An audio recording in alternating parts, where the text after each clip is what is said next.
Kaya naman mabait po dito sa pagbaba ng clutch. Paresahan na lang, no?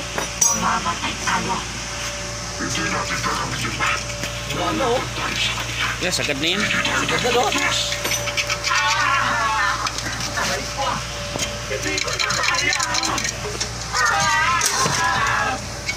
Kahit kumakas pa kayo, hindi ko matatag. Ito ang galawin, oh. Grabe, oh. Grabe ba? Grabe.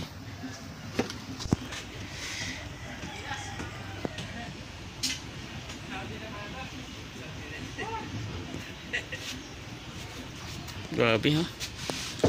Para yung namamaga, sobrang laki na alam ko hindi normal para sa kapatid yun. Nakahanap mo lang ako ng paraan para gumaling ako eh. Matapos ang araw na yun, may patuloy pa sa pagkikirap sa pilit. Araw-araw ay yung mga magsakit sa kanyang katawan na labis ng hinihila. Minsan pa nga, para daw nililipat na kuha ang batay sa loob ng kanyang pinahatulan.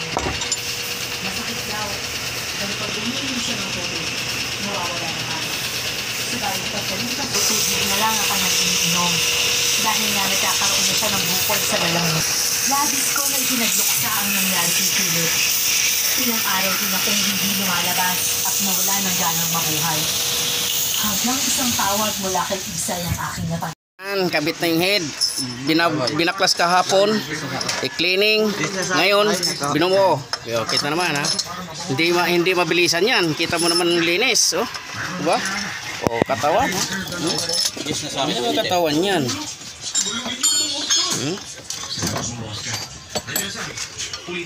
Tara na. Anong oras na ba? Bilis na gawa. Tara natin ng space. Binaba kahapon. Umandar na ngayon.